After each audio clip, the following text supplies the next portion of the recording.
Today I'm going to show you how to make a superfood that'll last a lifetime without refrigeration. And it's so nutritious you'll never have to stockpile another food. The food's called pemmican, and it was widely in use by the natives of North America and also by the Western explorers who would go for months without contact with civilization. In the 19th century, even British soldiers had an iron ration of 4 ounces of pemmican. Many of these iron rations were found intact and edible as much as 50 years later. So let's just avert our gaze from modern survival thinking for a minute, and let's think about how the guys who explored the West 150 years ago did it. Now that's exactly the kind of stuff I found in this 350-page book called The Lost Ways. It's probably the only survival book I've actually enjoyed reading, and you won't believe the survival things we've lost to history. Now I found the Pemmican Recipe on page 48, and I decided to give it a go. Natives used whatever was available to them at the time. Bison, elk, moose, deer, but nowadays people just use what they can buy. You just need to remember to select a low-fat red meat, and beef is perfect for this. So you'll need 6 pounds of beef, 2 pounds of rendered beef tallow, and 1/3 of a cup of strawberries or blueberries. And that's it. Don't include nuts, seeds, vegetable oils, grains, beans, or dairy products of any kind. Now the first step is to dry the meat and blueberries. First you need to slice the meat very thin. You can use a very sharp knife like this one, or you can keep the beef in the freezer a few hours before slicing it.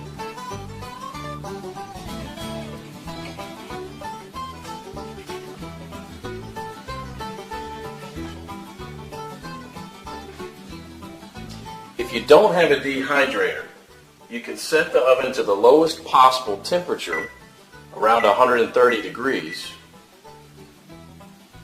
and put the strips of meat directly on the rack. So now place a tin foil on the right side of the rack and spread the blueberries out to dry with the meat.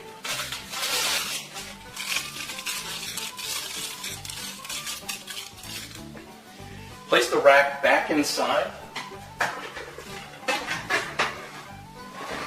and crack the oven door to prevent moisture buildup.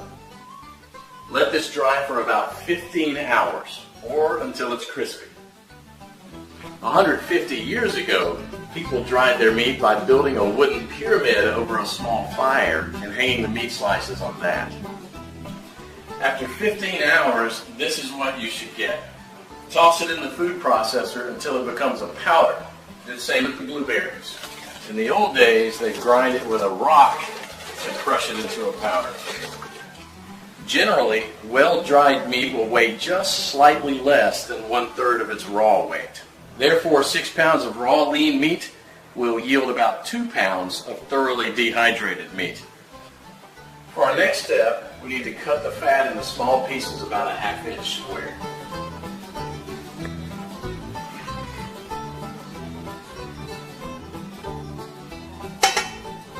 So place the fat in a pot on the stove and heat it up to a temperature between 225 and 250 degrees. You don't gain anything from getting it any hotter than that other than destroying the fatty acids, which we want to do as little as possible. Now for the first 10 minutes you want to keep this on medium-high heat, and you want to stir it about every minute, and this will allow enough of the fat to be liberated to coat the bottom of the pot without burning the bottom of the fat.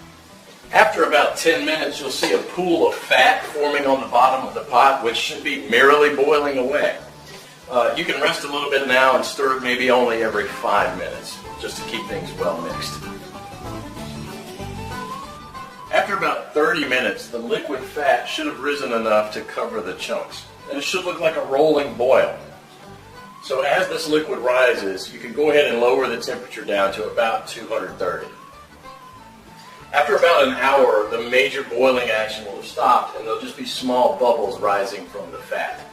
About 90% of the cracklings will be the chestnut brown in color. So use a strainer to separate these and set them aside with salt to enjoy as snacks later. They're really, really good. And if you don't like them or don't want to eat them, you can set them aside to cool for dog treats. See them all come out. We now have to weigh the amount of ground meat and the amount of rendered animal fat. We have to have the same quantities, so you probably have to remove some of the excess fat. Place the remaining fat on the stove. Keep it about 120 degrees. Mix the shredded meat into the melted fat and stir it until it's well blended. Then add the blueberries and mix it again. This is how it should look. The fat should be absorbed or coating the meat fibers. There should be very little or no liquid fat pooling in the bottom of the pot. Now, following the instructions from the Lost Ways, you can store it in Ziploc plastic bags and press flat, removing as much air as possible, and therefore preventing the fat from going rancid. This should keep the pemmican from spoiling for a few years without refrigeration. So let's do that. And here's what I got.